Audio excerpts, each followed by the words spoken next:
Cindy, you do a lot of study. You know about the story of King David's daughter, Tamar?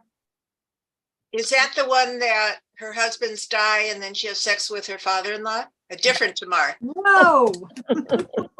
Yeah, that's one. But Leslie, so nice to see you. It's been a while. So happy to have you. Hi, I'm actually not really here. I came on to say hi, and I can't come today. I don't want you to think I forgot about you ladies, but I have a family thing. I gotta go deal with something. So all right, we'll hope to see you soon. 2 weeks I'll see you because I miss it. You'll be sorry you missed this story, but maybe I'll send it to you. Oh, that would be great. Thank you. You're welcome. Thanks. Bye, everybody. Sorry. And Bonnie, how are you? Doing okay, thank you. This is I just read it. I printed it out and I read it, and I'm just shaking my head. That's all I could tell you. Yeah. This is amazing. Amazing story. Amazing, horrifying. Horrifying. So, as a lot of the stories about women are, let's start with the blessing. Baruch atah Adonai Eloheinu melech haolam asher kitshanu v'mitzvotav v'tzivanu v'divrei Torah. Amen. Amen. So this is the story about King David's daughter Tamar. Now you have to understand he had many sons. He had this one daughter who was very beautiful named Tamar, and they were siblings, but they often had different mothers. So they were half siblings. Some of them were full siblings. Some of them were half siblings, but he had a lot of sons, and he probably had other daughters, but we know in the Torah they don't mention women unless there's an important point to be made. And this is the story of Tamar. And then I have some very interesting commentary that hopefully we'll get to. So I'm going to start with sharing the screen.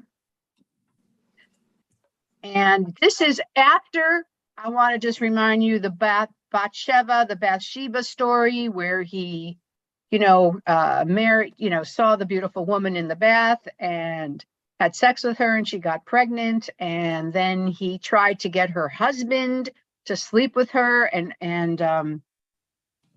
that the baby would be then considered his, but he wouldn't. We talked about that. And then he sent the husband to the front lines to be killed in war.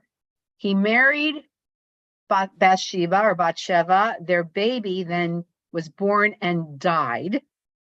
And Nathan the prophet basically said, you've brought a curse on your house and you're going to have strife for the rest of your life because of what you've done.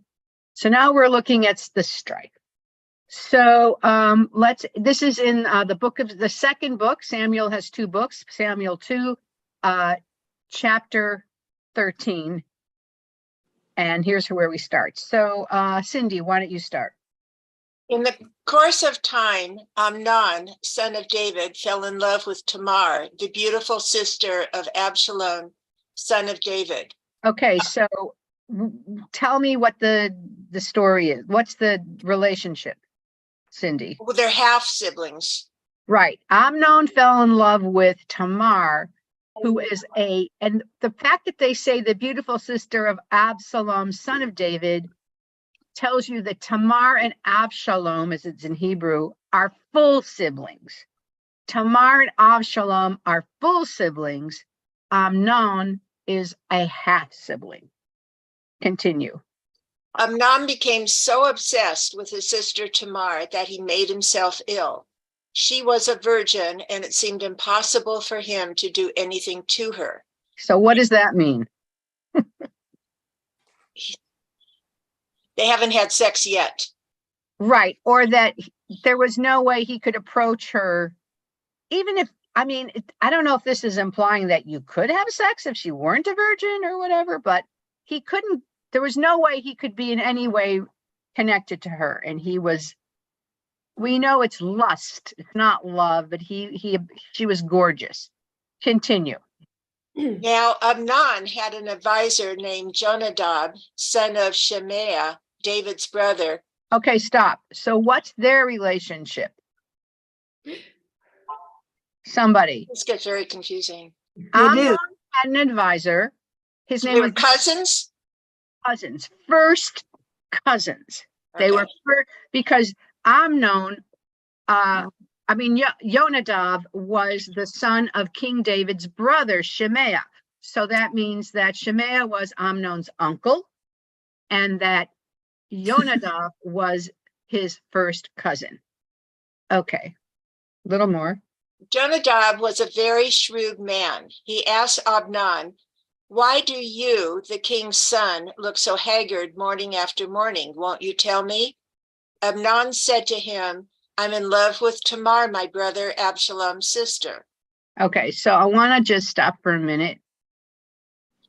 So first of all, the fact that this story is in the Bible, is pretty shocking. It puts everybody looking. This is like going to play out like a Greek tragedy. And I think what's important is for us to look at, we're going to look at Tamar, of course, but pay attention to the reactions of all the men in this story. All the men, how do they react to this situation? We'll talk about it. So who would like to read? Somebody volunteer? Okay, Stacy, hold on, let me go back. And then who after her? Because I can't see anyone. Let's see. Okay, and then Diane. So Stacy and then Diane. Okay, here we go. And okay, go ahead. Wait, wait a minute. Why isn't this going down? Yeah. Go to bed? Is that where we start? Yeah. Okay. Go to bed and pretend to be ill, Jonadab said. When your father comes to see you, say to him, I would like my sister Tamar to come and give me something to eat. Let her prepare the food in my sight so I may watch her and then eat it from her hand. Okay, so what's the plot? What's the plot? Get the sister there. She's getting her to his bed, Okay, but how is he going to do it? What's the plot? What do we pretending he's sick and asking her to make him food. Exactly. Now, I want you to notice right away that Yonadav, what's Yonadav's reaction to Amnon's predicament? What's his reaction? I can use it in my favor. Okay, I can use it in my favor, but if today your cousin came up to you and said, I'm lusting after my sister, would you then give him, would you respond to what Yonadav did? How does Yonadav respond, Diane? Go ahead. Yeah, there's not we can't use today's morals and put those morals into morals from long ago. It's different. Do we think that was a common morality back then? Probably. No. Then maybe, not now. Yeah. Well, in Egypt, right? I think in ancient Egypt it was. Yeah. And only royalty. They're Oh. royalty, but you're right. But this is the land where the Ark is and the 10 Commandments is. I mean, there's no real Torah yet, but there's definitely the Ark and the priests and whatever. Penina? No, you muted yourself. You were Okay. unmuted. I think if he gets rid, if Tamar and if Absalom and Amnon are getting into a big to-do and they might kill each other, then he's next in line for the throne. King David's brother. We're talking, maybe, wait a little bit. I'm not going to say, but I'm talking about the cousin says, why are you depressed? That's what I'm trying to say. I'm in love with my sister.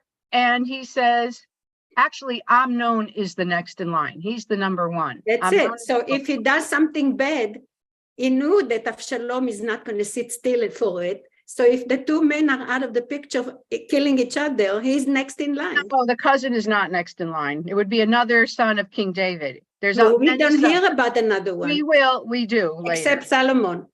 No, there's others. Well, it would never be the cousin. Okay. But you think the cousin is trying to bring down Amnon. I think that's an interesting point of view. It's just one point, that's all. Yeah, he's an enabler. To me, he's an enabler. You know what I mean? Like, oh, and the view that this beautiful cousin, she's also his cousin, this beautiful sister, there's no sense of protecting her or saying anything. He says, okay, here's how you can do it. So let's keep going. Well, you know what? It's also, there was the Ten Commandments then? This is after Moses. This is Yeah, I said there was no Torah, but there was 10 commandments. right. And so in terms of even applying morality to a different age, it doesn't matter because the morality was there. The enabler dismissed it and just did what would help his cousin. So when you said the attitude towards women, it was really not there. It was an attitude to enable, well, as you said, enabling his kin, another man, to circumvent the morality that was existent then, Exactly. or should have been. Yes, Pam. Either way. Well, I have two questions, thoughts. One is it possible that they had different mothers? Not that that makes a difference. It could be Yes. the same father. It did have different mothers. You So- came in after I said that. Yes. Oh, sorry. But then the second thing is, I'm wondering if because boys and girls and men and women live such separate lives, that this sort of kinship that we might all feel living in one household, just in a smaller, much smaller household, isn't really there. Because I've heard, maybe somebody knows better than I, but that like if you spend X years in your early childhood, you don't see someone sexually, but if they're farther away from you, then there is more of that. So I'm wondering if this isn't a sort of a negative result of the separation of men and women, as opposed to a more protective result, which theoretically is the goal, right? Is to, Well, I know what you're saying, but I think the incest taboo is so ancient and in every culture. And obviously, he knew it was wrong. It says he couldn't do anything about it. He knew it was wrong. So, But people did marry their uncles, remember? It was allowed. yes, So but I this think- is your I sister. think here the political projection of what's going to happen, I think that played a big part in all this. Okay. Let's wait and see. I think you're going to be surprised. Okay. Okay, let's do this because, Add something when he couldn't do anything about it. right. It was because she didn't care for him. She's a virgin and she's his sister. There's also that, as we'll see. But Okay, when so he let's didn't do anything- continue. So who was reading? Stacy, read a little more. Okay. Number 6, verse 6. So Amnon lay down and pretended to be ill. When the king came to see him, Amnon said to him, I would like my sister Tamar to come and make some special bread in my sight, so I may eat from her hand. Go ahead. David sent word to Tamar at the palace, go to the house of your brother Amnon and prepare some food for him. So Tamar went to the house of her brother Amnon, who was lying down. She took some dough, kneaded it, made the bread in his sight, and baked it. Then she took the pan and served him the bread, but he refused to eat. Okay, so and just in terms of what Pam pointed out, he had a separate house. So there was a different domain. He was a young man. He was the crown prince, as we're going to find out in a few minutes. And so he had his own household. He had his own room. He had his own servants. He had whatever. So the king doesn't even think twice, says, go to your brother's bedroom alone. Well, not alone yet, and make the bread. So she's an obedient, lovely daughter. So she does so. And now, okay, so Diane, you're next. Okay, send everyone out of here, Amnon said. So everyone left him. Then Amnon said to Tamar, bring the food here into my bedroom so I may eat from your hand. And Tamar took the bread she had prepared and brought it to her brother Amnon in his bedroom. But when she took it to him to eat, he grabbed her and said, come to my bed with me, my sister. Oh my God. Okay, one more. One more. No, should I go on? Yeah, sorry about No, my brother, she said to him, don't force me. Such a thing should not be done in Israel. Don't do this wicked thing. What about me? Where could I get rid of my disgrace? And what about you? You would be like one of the wicked fools in Israel. Please speak to the king. He will not keep me from being married to you. There we go. Keep But going. What? Keep last sentence. But he refused to listen to her. And since he was stronger than she, he raped her. Okay, so. Mm. Okay, so first of all, he says, come to bed, and she says no. And as Susan Ehrlich said, this was not done in Israel. This is against the law. This is not done in Israel. And saying this is not done in Israel implies what? What does that imply? Elsewhere, but it's done elsewhere, like. It's done elsewhere, but it's not done here. 1 second. And then she says, what? What else does she beg from him? For reputation. What will people say? What about me? And then, and I know what Penina's going to say, but the commentaries say differently, but we can talk back and forth, and I'll let Penina talk. She says, I'll be considered a disgrace, but you'll be considered a disgrace. You'll be known as a rapist. You'll be considered a disgrace. And then she says, I know if you ask the king, he'll let us marry. So Penina, I know you think that that was acceptable, but the rabbis, the commentaries, and even the feminists say she was, Penina, unmute.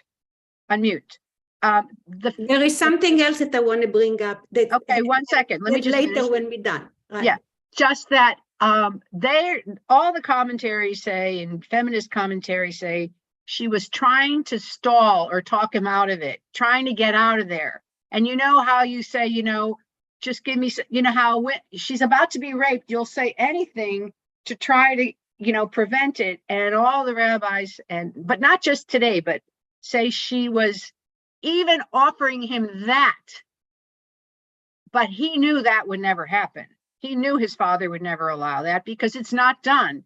So that's the back and forth. Okay, Penina.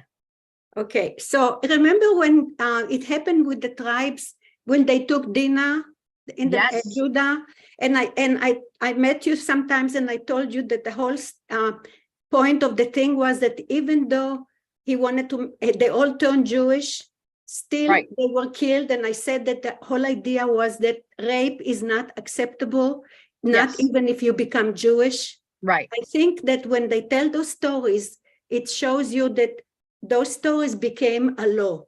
It had a weight in the concept of how they looked at the story and what was the lesson in it. And here we are again, a rape. And now we know already that it's not acceptable because what happened with Judah at the time, that they killed all who are the ones that they converted. I don't remember the name of The Shlemites. Okay, that now it became a law. Otherwise, it wouldn't get in there into the stories. So now you have a rape case. So why did they excuse this one? However, but if you look in the Torah, it says that if a man rapes a woman and and marries her later, it's okay? No. Yes. But here it says, yeah, but in this particular case, the brother didn't want to forgive it. That's well, it. In the Torah, it's forbidden to sleep with your sister. Right. But the rape actually, and then the Talmud actually amended it. But in the Torah, it says if a man, well, they say rape, but it's any kind of sex. It's considered rape if you sleep with her and you're not married, right? And you're not married. If she agrees. Yeah, but she didn't agree. Of course not. Yeah. They can marry because bottom line is, and we're going to see it, if you're raped and your rapist doesn't marry you, but no one else ever will. So it was kind of like, some kind of amends if you could stand it, but I don't know. Here where he raped her. She said, she begged him. She said, don't do it. He overpowered her and he brutally raped his beautiful half sister. Rabbi, can I ask a question? How old, do we know how old she is? She was probably in her late teens or teens, I would think, Just curious. I don't think, because I think, in those years, they married you pretty young. So, I'd say by 17, she would have been married already. Sometimes they married you at 13, but let's not think that. But I mean, I'm sure she was in her teens and maybe he was also, or in his 20s or something like that. It doesn't say that Amnon had a wife. It's not clear. I guess he didn't. But, if he were 18 and she were 15, something like that, we could imagine, or some, because the colluding of the cousin seems very teenagey to me. Do you know what I mean? To me, it just seems like it's what young boys, oh, let's do this. Let's go out and beat somebody up. Let's go do, they think it's cool, and also very entitled, very rich. And probably he was his advisor. So he wanted to please his cousin, make his cousin happy, because I'm sure he got all kinds of benefits. If you watch The Crown, which I loved watching, you know how the young king, Prince Philip, always had this, what was he called? His aide or his first secretary or whatever, who always went everywhere with him. They did everything. It was his best friend too. They always did everything together. But when you're like the private secretary to the king or queen, you attend you're always there.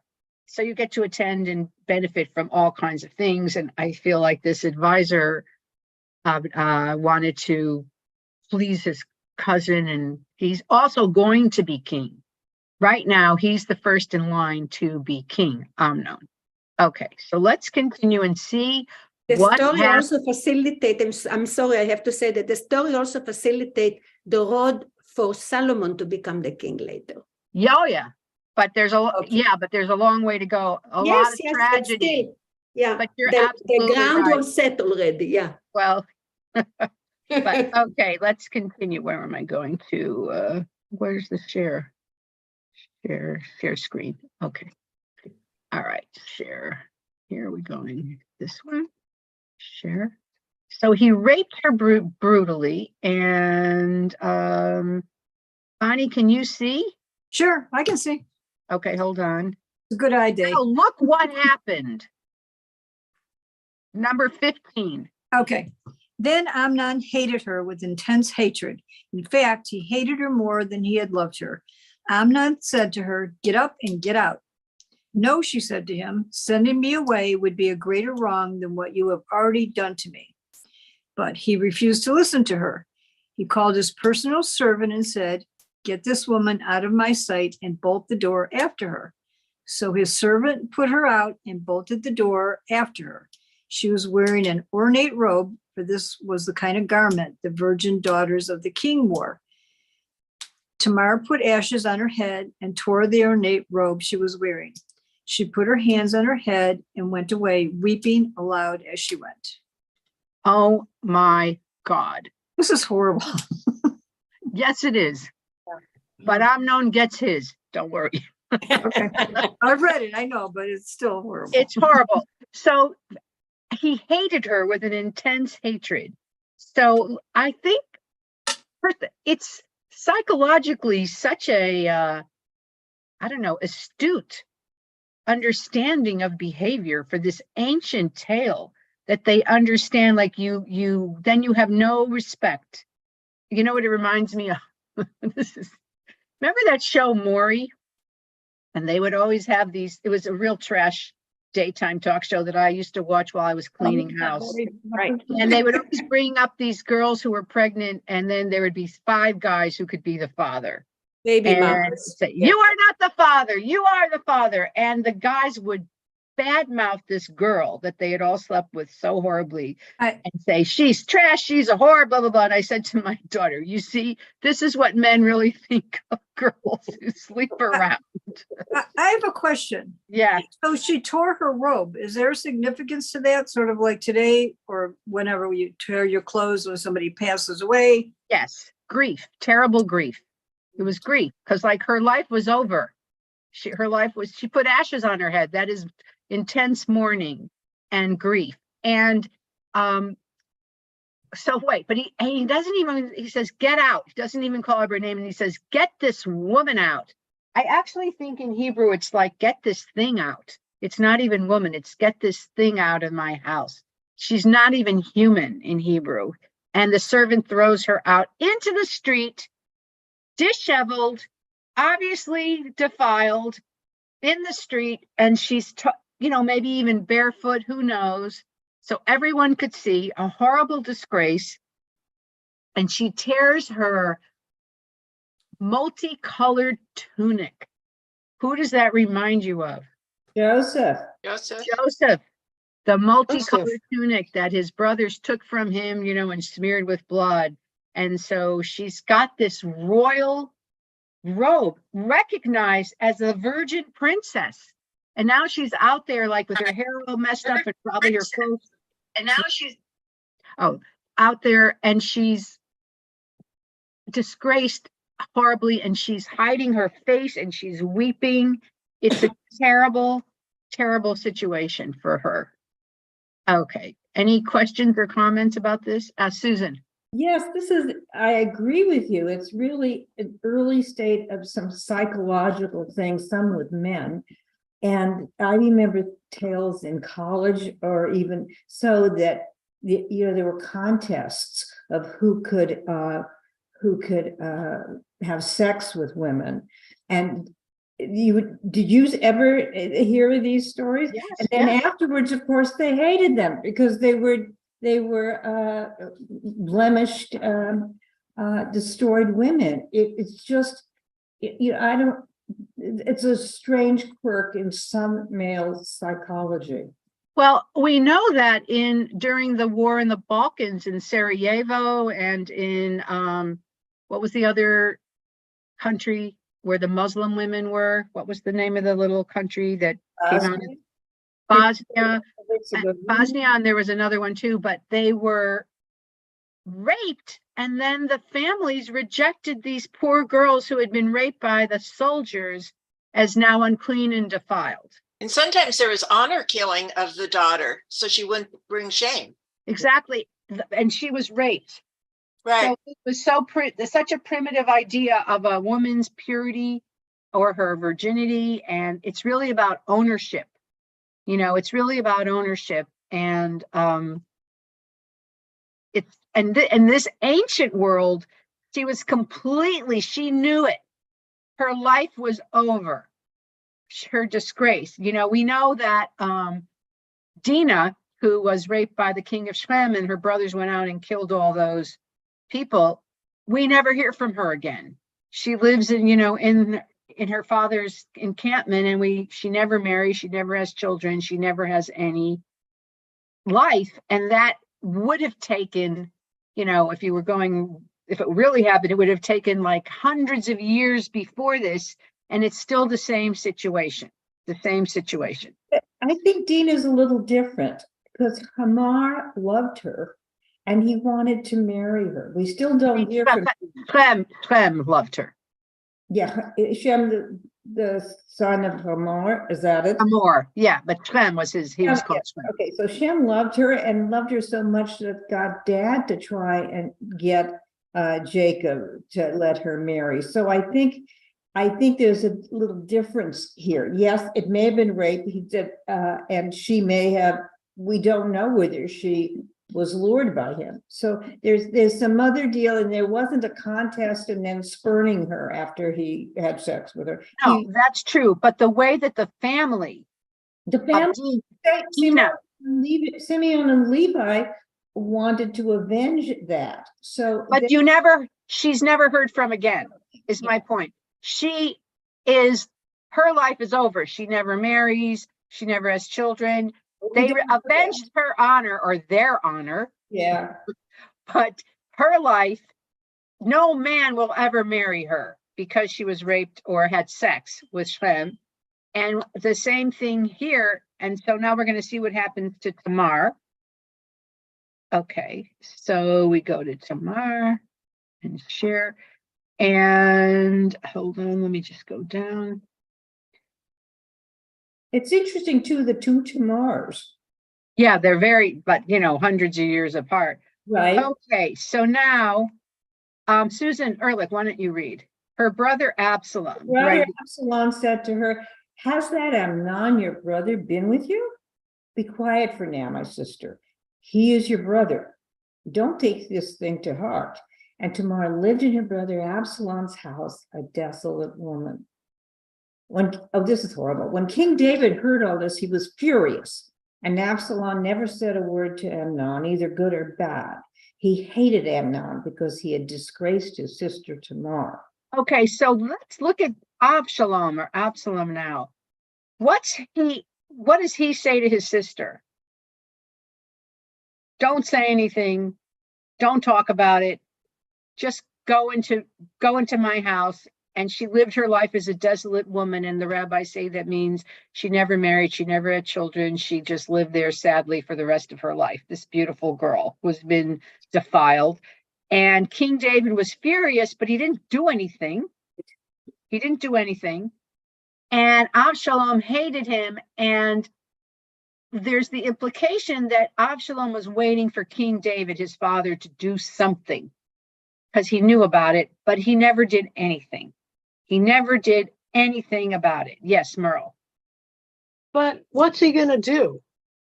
I mean, men Disinherit then, him? Yeah. I'm thinking through all this conversation, I'm thinking of history and not true now. She's been taken advantage of. And what's he going to say to her? You shouldn't have allowed that to happen? He didn't say anything to Amnon. Oh, okay, I misunderstood. No, he didn't say anything to the rapist. And that's wrong too. I mean, very wrong.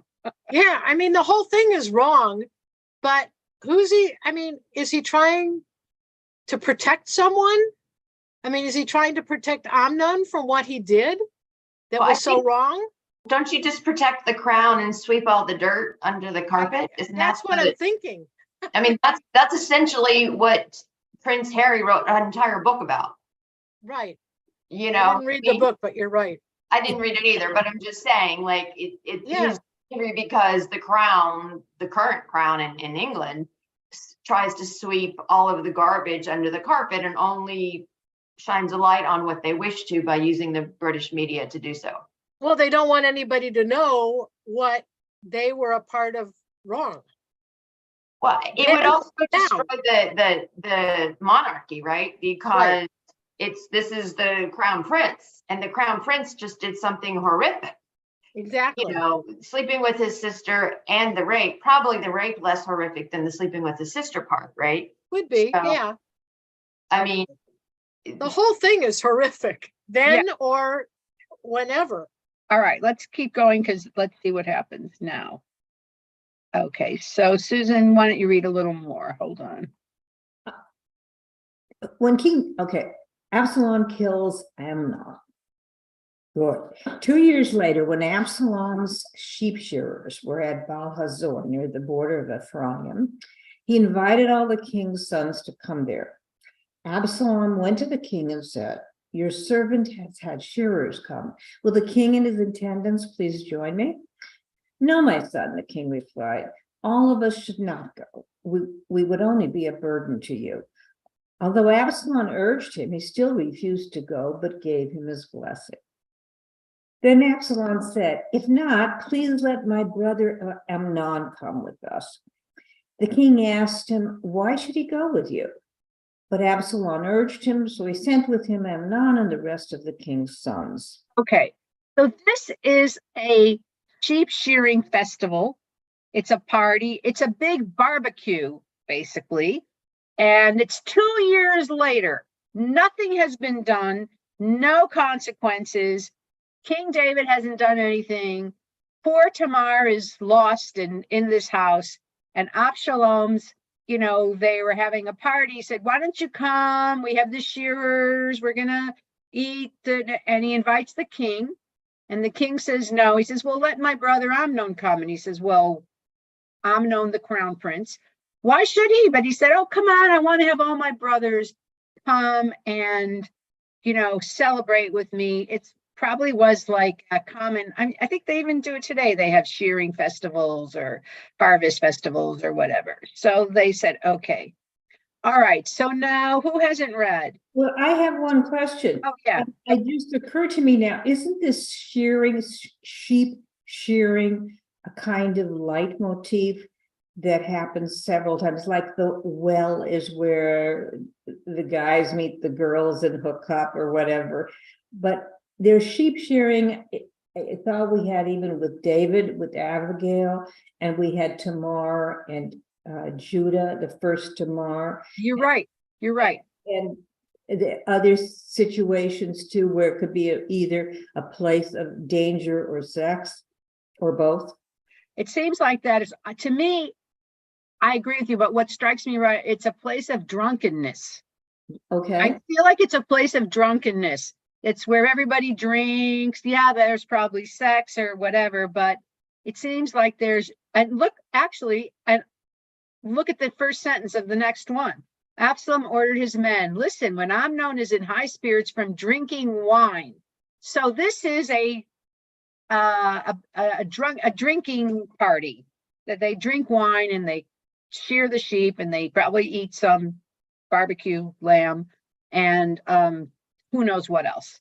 So, okay, Merle, you wanted to read, but you're muted. Okay, now I'm not. Absalom ordered his men, listen, when Amnon is in high spirits from drinking wine, and I say to you, strike Amnon down, then kill him. Don't be afraid. Haven't I given you this order? Be strong and brave. So Absalom's men did to Amnon what Absalom had ordered. Then all the king's sons got up, mounted their mules, and fled. Can you imagine you're in the middle of this party and the Absalom says, kill him. They do. And all the other brothers, there's all these other sons go, oh my God, let's get out of here now. And it's interesting that they ride mules. I don't know how fast you can go in a mule, but I guess that was the common transport. And they fled. They ran away. Okay, keep going. While they were on their way, the report came to David. Absalom has struck down all the king's sons. Not one of them is left. The king stood up, tore his clothes, and lay down on the ground, and all his attendants stood by with their clothes torn. Okay, so as we see, tearing clothes is grief and Right. a rumor, a bad rumor that they all died. Okay, keep going. But Jonadab, son of Shemaiah, David's brother, said, That's the cousin, Jonadab. oh, okay. Jonadab, yeah. David's brother said, my lord should not think that they killed all the princes, only Amnon is dead. This has been Absalom's express intention ever since the day Amnon raped his sister Tamar. My lord, the king should not be concerned about the report that all the king's sons are dead, only Amnon is dead. Wait, I just want to see how much there is left. Oh, there's a little more. Okay, let's stop here for a minute. So,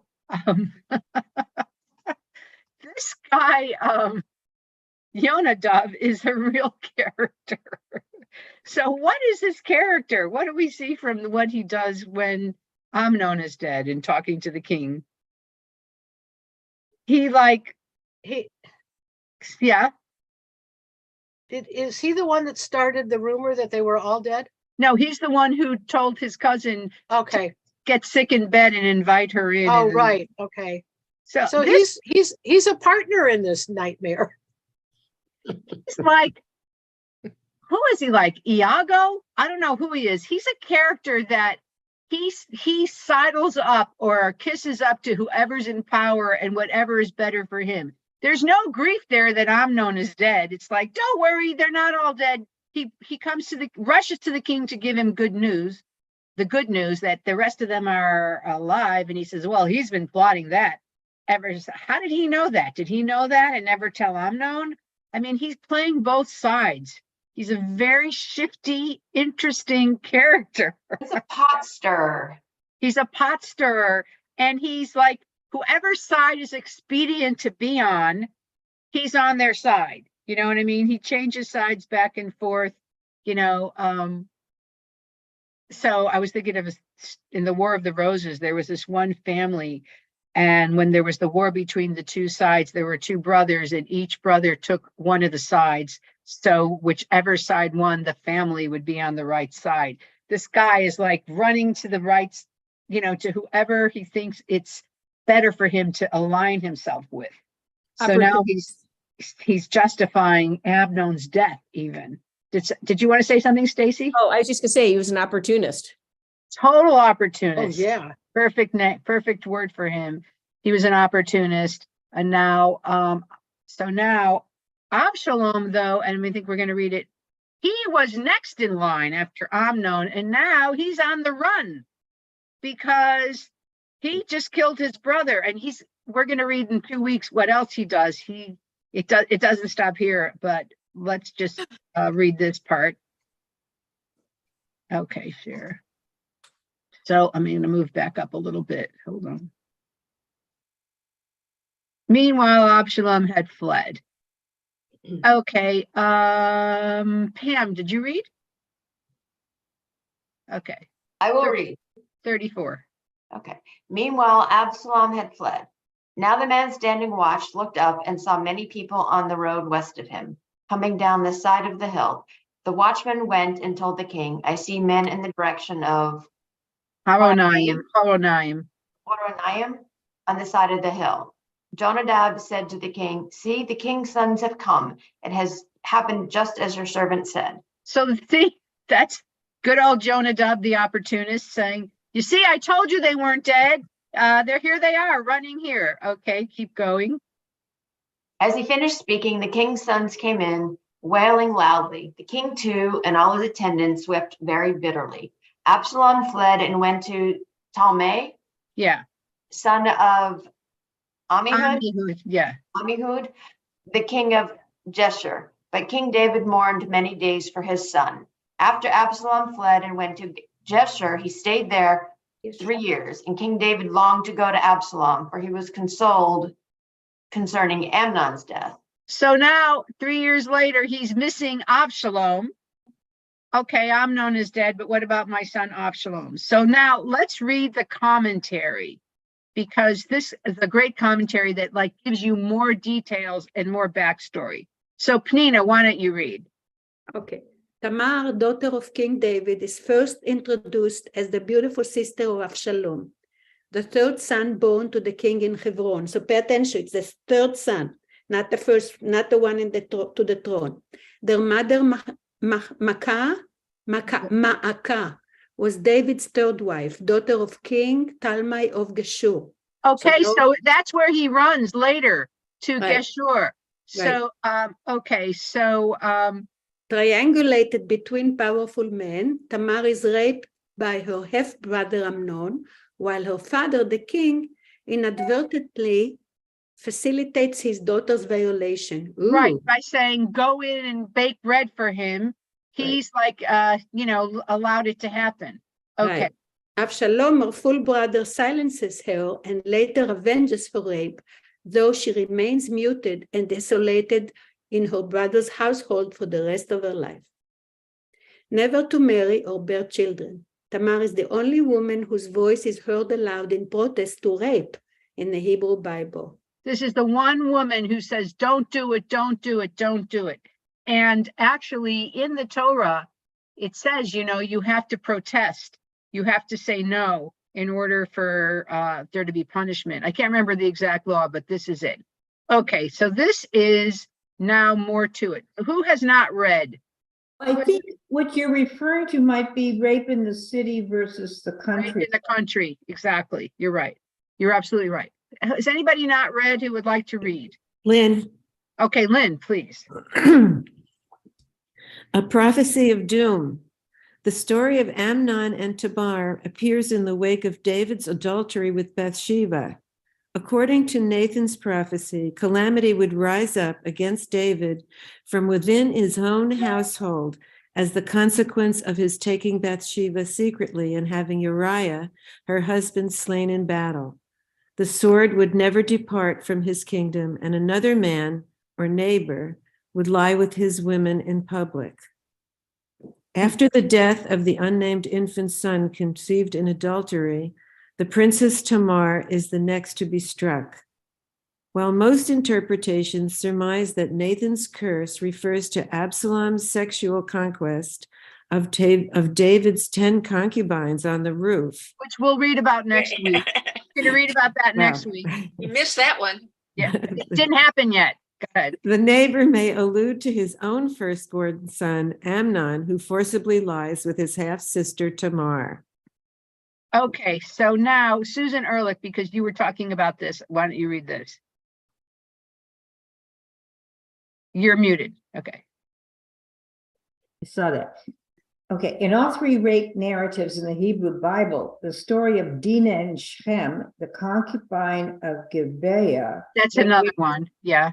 Yeah, and Ammon and Tamar. The father is subtly implicated in his daughter's violation because of his own prior action. Okay, I was trying to think the concubine of Gibeah. Isn't that a horrible, horrible story? Yes, of rape. Yes. What is it, Judges? Yeah, in Judges. Right. Horrible. It's even worse. At Yeah. the outset of this story, Amnon is sick with love for Tamar because she was a virgin and it seemed impossible to Amnon to do anything to her. That to me sounds like she rejected any of his advances. It wasn't only that it was against the law, that she really did. He knew she didn't care for him. His wise or crafty friend and cousin Jonadab advises Amnon to feign illness and have the king send Tamar to his sickbed to prepare food in his presence, that he might see it and eat it from her hand. Unaware of the plot, David sends Tamar to attend to Amnon. Kneeling before him, she prepares heart-shaped cakes. Okay, so it says Lev, Livy, vote. I guess that from Lev, it's like heart shape. Go ahead. Before him. Amnon then sends all his servants out, forcibly takes hold of her and pleads, "Come lie with me, my sister." Yet Tamar, unlike other victims of rape in the Hebrew Bible, is given voice in her resistance. Okay, so It's interesting. this is, we know this. No, brother, do not force me, for such a thing is not done in Israel. Do not do this outrage, this nivelah. It's like a really horrible thing. As for me, where would I carry my shame? As for you, you would be one of the scoundrels nivelim in Israel. I beg you, for he will not withhold me from you. Okay, so now here's Penina, why don't you read this? In a subtle, eloquent play on words, Tamar warns Amnon that if he were to do this outrage, nevelah, a term associated with the collective shame carried by the violated woman's body, he would be like one of the scoundrels in Israel, nevelim. Yeah. Further, despite the incest taboo, Tamar suggests that the king would grant her to Amnon in marriage if he were to ask. Whether she would have been permissible to him as his half-sister is questionable. But at that point, her argument seems to arise from sheer desperation. The king is inserted here as an alibi, a bid for time and for the pause of consequence in the violent passion play. Pause of conscience in the violent, so maybe he'll Oh, think. the conscience in the, yeah.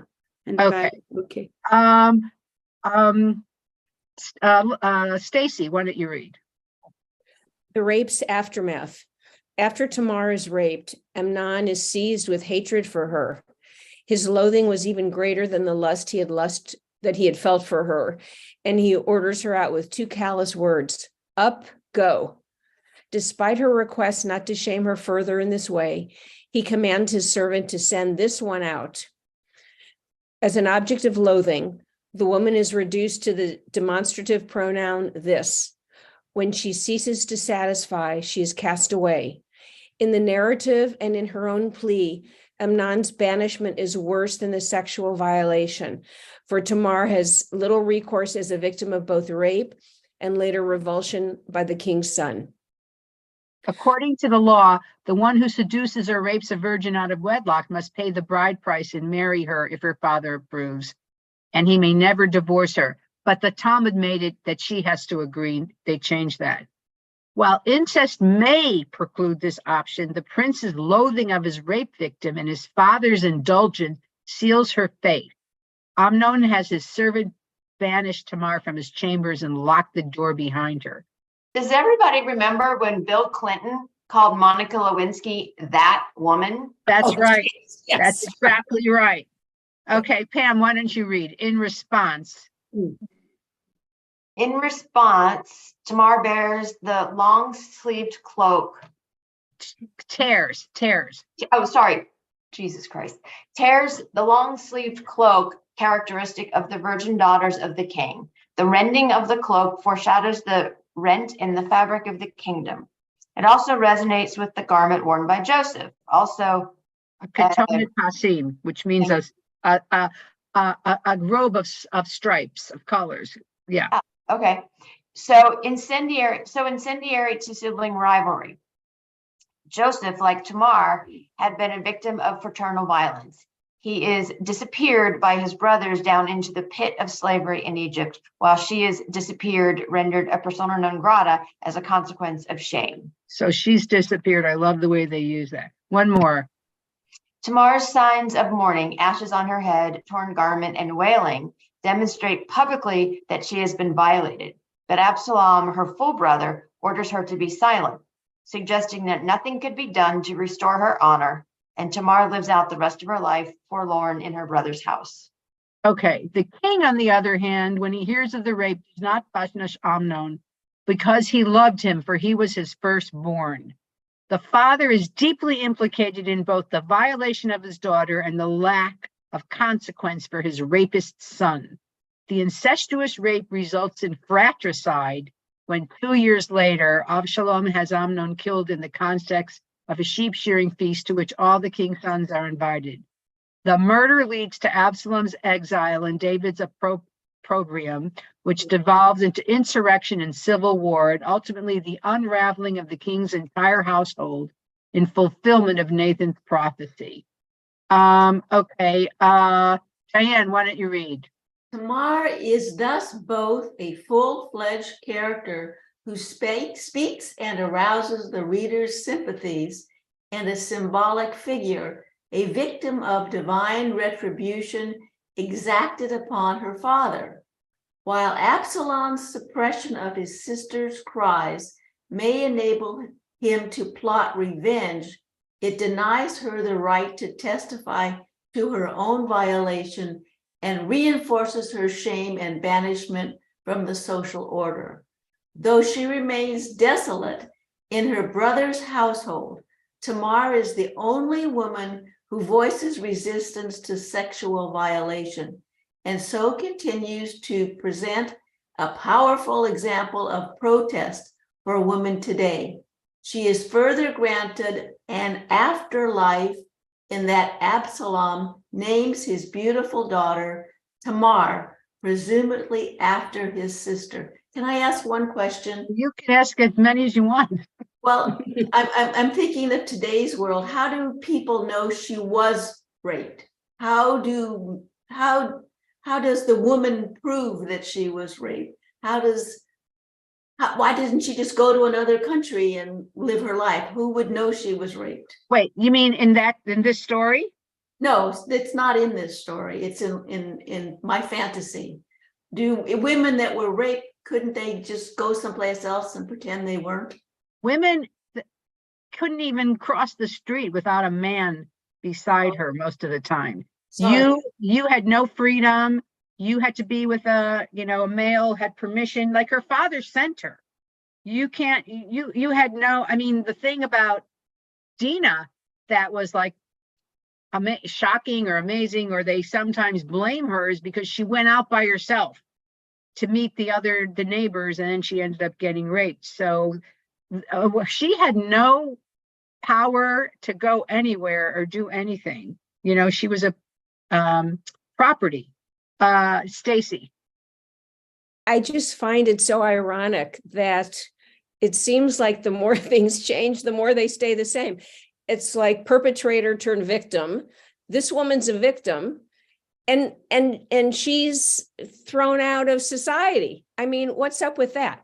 I just find it so troubling. It is troubling, and it's still going on in many parts of the world. Yes, exactly. I think it's still going on in our country. In our country too. I think you're right. They blame or they put her through hell. You asked for it, or you were too this, you were too sexy, you shouldn't have gone there. It's amazing.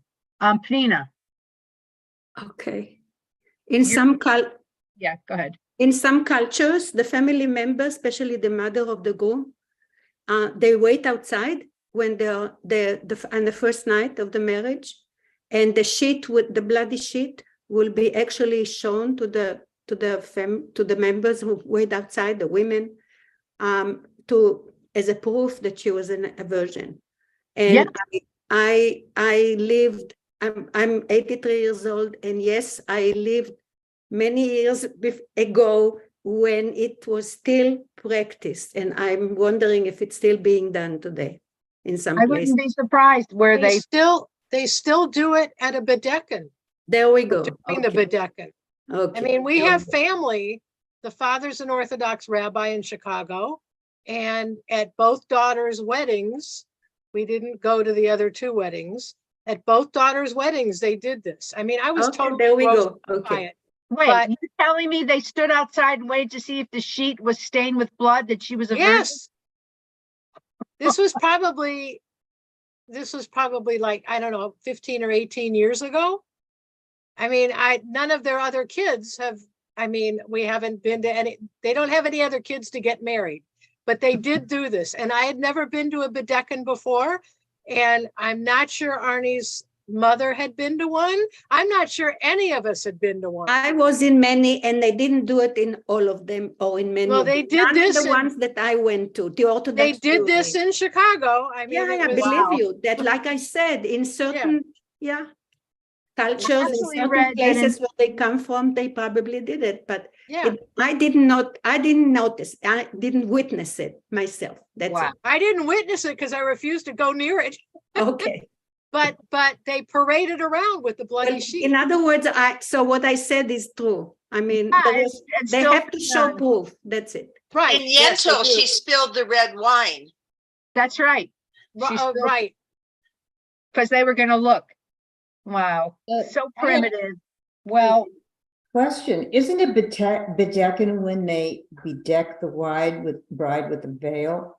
Right. But this was part of the whole ceremony that took I place. don't think it's before- called bedekin, though. I Well, think that's what the ceremony part was. And then the rest took place after the wedding ceremony. right.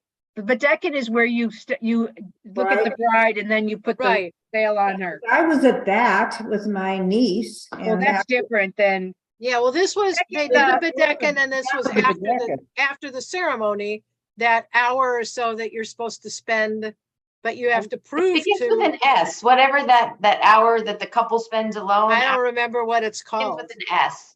But that's when but that was the whole evening, was that, and then everybody disappears all the men disappear after the wedding, and they all stand outside the room. And me being a dumb Reformed Jew at that point, I was like, what the heck's going on here? And then, everybody told me, and I was like, okay, I just can't even believe that this is taking place, or did, until all the men started talking about it. wow. Well, on that fascinating note, I want to wish you next week. Tomorrow's, if anybody wants to come, there's Yizkor tomorrow at Irma's campus at 10 a.m. And the cantor, Gurney, and I are going to be doing it. And Will that be zoomed, Rabbi? I don't know. I Maybe. think it is. I think think it so. said, I Yeah. think think it's, it's I it think said it Said is. the Facebook. announcement it was. Or it's on Facebook. And then It's live stream. It's live stream. And then Friday night, Cantor Kareth Shapiro and I are doing a Moroccan Shabbat, and we're having Mamuna feast. Mamuna is a Moroccan custom of having a carb fest, basically after Pesach, where you eat all kinds of wonderful things that you could not eat for the last 8 days. So you're all welcome to that.